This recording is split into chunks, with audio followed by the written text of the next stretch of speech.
মনোবীক্ষণ polyclinic, চিকিৎসার জগতে এক দশক। এখন এখানে সব বিষয়ে ডাক্তারবাবু একসাথে তলায়। ফোন করুন 7477999515 এই নম্বরে। বর্তমানে ডিজিটাল যুগে ফিরছে কাগজের পাঠকেরা। যাচ্ছেন জেলার অন্যতম পুরনো লাইব্রেরি মুর্শিদাবাদ জেলা গ্রন্থাগারে। কেন বাড়ছে পাঠকের সংখ্যা, কি জানাচ্ছেন লাইব্রেরি কর্তৃপক্ষ? দেখুন একটি বিশেষ প্রতিবেদন।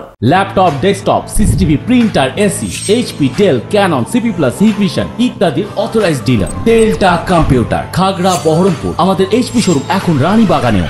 বর্তমান দ্রুত ডিজিটালের যুগে মুর্শিদাবাদে এখনও এমন একটি জায়গা আছে যেখানে বইয়ের নিরন্তর মুগ্ধতা মন এবং হৃদয়কে ছুঁয়ে চলেছে।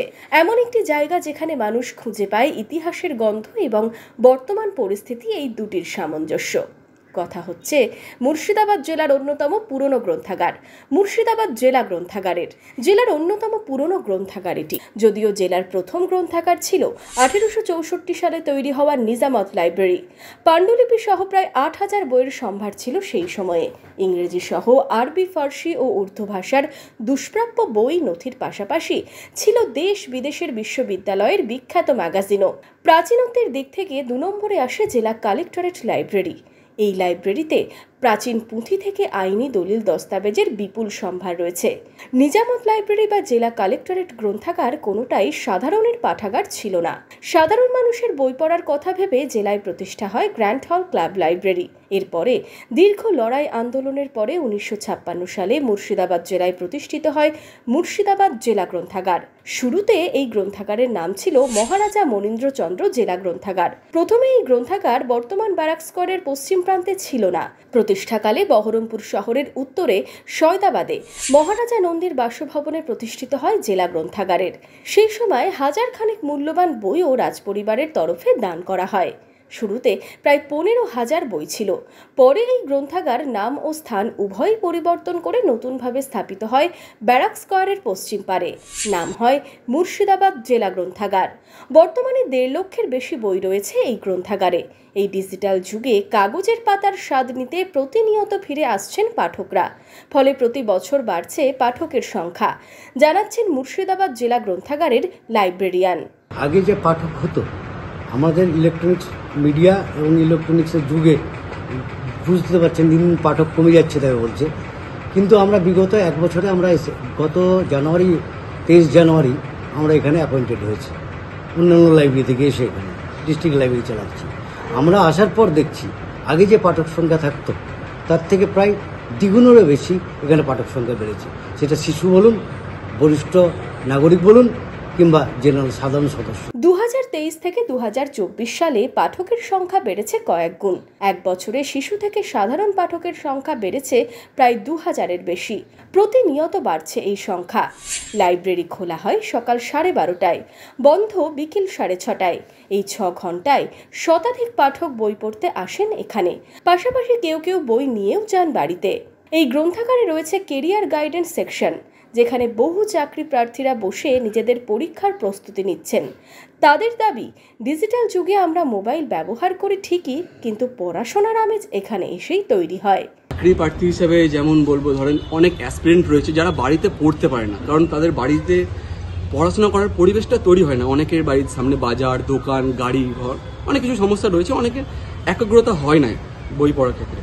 কিন্তু ডিস্ট্রিক্ট লাইব্রেরি এমন একটা জায়গা যেখানে আপনার পরিবেশটা অলরেডি তৈরি করা আছে।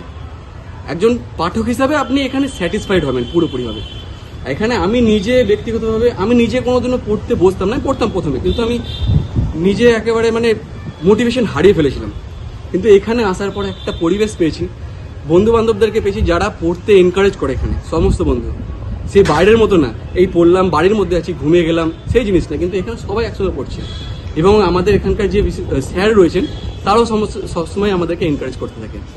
এটাই পরিবেশটা পেয়েছি, আর কিছুই না। মুর্শিদাবাদ ডিস্ট্রিক্ট লাইব্রেরি সুযোগ সুবিধা অনেকটাই করে দিচ্ছে। এখানে এসে চেয়ার, টেবিল, বই এবং নানা রকম কর্মসংস্থানের পেপার, তারপরে 9 রকম এখানে পেপার, আনন্দবাজার, তারপরে বর্তমান, তারপরে প্রতিদিন, তারপরে আজকাল, তারপরে ইংলিশ যেগুলো আছে, হিন্দু, ইন্ডিয়ান এক্সপ্রেস, তারপরে এছাড়াও আদার্স রয়েছে, আমি গুনেছি 9 থেকে 10টা মতন আছে।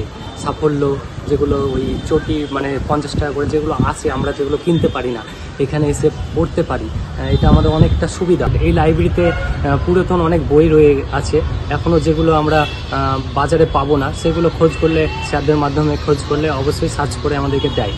ডিজিটাল পিডিএফ এর থেকে কাগজের স্বাদ বেশি পছন্দ করেন পাঠকরা, তাই বই পড়ার টানে বারবার ভিড় জমাচ্ছেন জেলার লাইব্রেরিতে। যারা ইয়াং জেনারেশন, যারা চাকরির জন্য পড়ছে, তাদেরকে দেখুন তারা একসঙ্গে কতগুলো বসে আছে, পরপর সাথে দেখুন 50 জন বসে আছে আমাদের এখানে, তারা নিজের বই নিয়ে পড়ছে কিংবা আমাদের বইগুলো নিয়ে পড়ছে।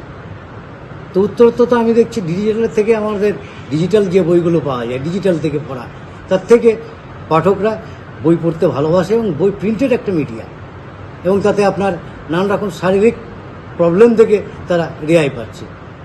কারণ কি, বই পড়লে দেখুন, ডিজিটাল বই পড়লে মাথা ধরতে পারে, চোখের ব্যথা হতে পারে, কিন্তু দেখুন প্রিন্টেড বই এখানে দেখুন আমাদের, আপনি গিয়ে সচক্ষে দেখতে পারবেন যে আমাদের ক্রিয়ার গাইডেন্স সেকশনে কমসে কম 50 জন ছেলে বোঝা আছে যারা রেগুলার এভরিডে আসে, এবং তারা প্রত্যেক দিন একদম 12:30 থেকে 6:30 পর্যন্ত বই পড়াশোনা করছে, তাদের নিজের কেরিয়ারের জন্য খাটছে।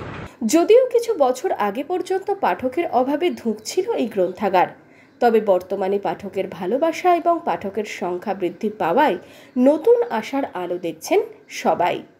বহরমপুর থেকে ঋত্বিক দেবনাথের রিপোর্ট, ইমাজিন কমিউনিটি মিডিয়া।